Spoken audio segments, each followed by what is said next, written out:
अस्सलाम वालेकुम student, today our lecture is on the topic of bases and alkalis. इस lecture में हम बेसिस एंड अल्कलाइज का मेन डिफरेंस देखेंगे कि बेसिकली बेसिस क्या होती हैं और अल्कलीज क्या होती हैं। यहाँ पे सबसे पहले तो हम डिस्कस करेंगे बेसिस की डेफिनेशंस को कि bases are metal oxide and metal hydroxide. Metal oxide जो है वो क्या, मेटल ऑक्साइड क्या है, अब सबसे पहले इसको हम डिस्कस कर लेते हैं। Metal oxide is a chemical compound that contain at least one oxygen and one other element in its formula. Metal oxide की जब हम डेफिनेशन करते हैं तो यहाँ पे अगर आप देखें हमने दो एग्ज़ाम्पल जो है वो डिस्कस की हैं, copper oxide and zinc oxide. तो कॉपर ऑक्साइड के केस में एक जो है ऑक्सीजन है और एक जो है वो अदर मेटल कॉपर जो है वो यूज़ हुई है। तो डेफिनेशन के अकॉर्डिंग ये क्या है, ये एक मेटल ऑक्साइड है। इसी तरह से जिंक ऑक्साइड भी हमने डिस्कस किया है। एंड मेटल हाइड्रोक्साइड यानी हाइड्रोक्साइड ऑफ मेटल, यहाँ पे मेटल कौन सी यूज़ हुई है, सोडियम, Na जो है जिसका सिंबल है sodium hydroxide. Bases are basically chemical that are opposite of the acid. Acids के जो है वो ऑपोजिट हम इसको यूज़ करते हैं। जिस तरह कोई भी अगर हम न्यूट्रलाइजेशन रिएक्शन की बात करते हैं तो जितने भी न्यूट्रलाइजेशन रिएक्शन है उसमें एसिड्स के ऑपोजिट जो है वो हम क्या यूज़ करते हैं, बेस यूज़ करते हैं। तो इनके रिएक्शन से जो है वो सॉल्ट बनता है एंड वाटर बनता है। अब यहाँ पे हम एग्जांपल जिंक ऑक्साइड की ले रहे हैं कि जब जिंक ऑक्साइड जो है बेस है, जब ये रिएक्ट करता है हाइड्रोक्लोरिक एसिड के साथ तो जिंक क्लोराइड बनता है जो कि एक सॉल्ट है। और बेसिस की एक जो प्रॉपर्टी है वो क्या है कि ये इनसॉल्युबल होती है वाटर के अंदर। वाटर में जो है जितनी भी बेसिस हैं वो सॉल्युबल नहीं होती। इनसॉल्युबल का मतलब क्या है कि ये डिज़ोल्व नहीं होती वाटर के अंदर। लेकिन सोडियम हाइड्रोक्साइड है या पोटेशियम हाइड्रोक्साइड है, ये दो ऐसी बेसिस हैं जो कि सॉल्युबल होती हैं वाटर के अंदर।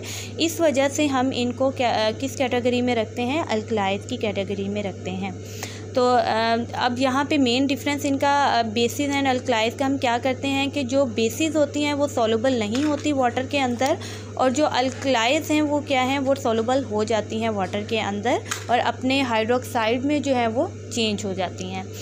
जैसे यहाँ पे अगर आप डायग्राम में देखें तो वाटर जो है उसमें जैसे ही सोडियम हाइड्रोक्साइड को आप डिज़ोल्व करना चाहेंगे तो ये आपने डायग्राम में आपको नज़र आ रहा है कि सोडियम आयंस जो हैं वो अलहदा हो गए हैं और हाइड्रोक्साइड आयंस जो हैं वो अलहदा हो गए हैं वाटर के अंदर।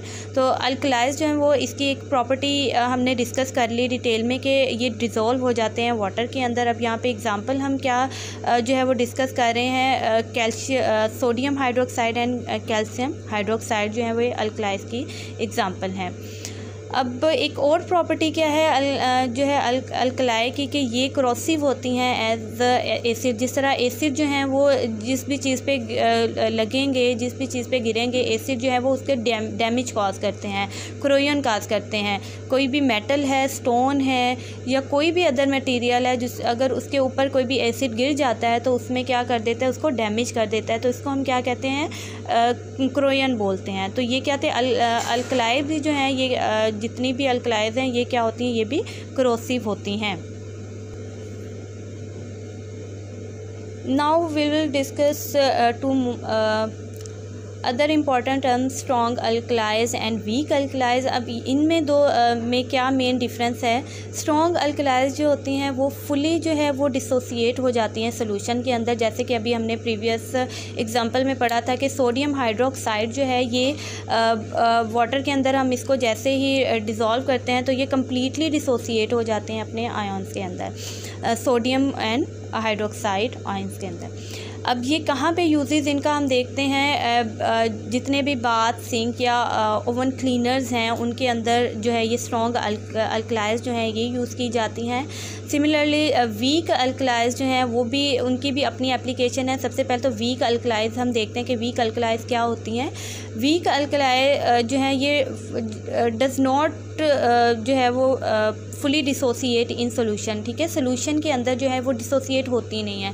जिस तरह अगर हम अमोनिया की यहाँ पे एग्जांपल ले रहे हैं, NH3 अमोनिया का फॉर्मूला है, तो अमोनिया जो है ये कम्प्लीटली जो है वो डिसोसिएट नहीं होती जो है, और अगर आप इसको वाटर के अंदर ऐड करते हैं तो रिएक्शन में जो है ये किस में कन्वर्ट हो जाती है, अमोनिया जो है वो अमोनियम आयन में चेंज हो जाती है। अमोनिया का फॉर्मूला यहाँ पे आप देखिए NH3 है, और जैसे ही आपने इसको वाटर में ऐड किया तो ये अमोनियम आयन में NH4 प्लस अमोनियम आयन्स में चेंज हो गई है, और प्लस हाइड्रोक्साइड आयन्स बन जाएंगे। ठीक है, और इसकी एप्लीकेशन कहाँ पे है कि जितने भी सोप्स हैं या वॉशिंग पाउडर्स हैं उनके अंदर जो है वो वीक अल्कलाइज जो हैं वो यूज़ की जाती हैं उनकी फॉर्मेशन में, उनको बनाने में। ये आज का हमारा लेक्चर था। अब इस लेक्चर से रिलेटेड आपने 5 MCQs जो हैं वो बना के अपने रजिस्टर में जो है वो लिख लेने हैं, और इस लेक्चर को जो है वो आपने अच्छे तरीके से याद कर लेना है। Thank you so much.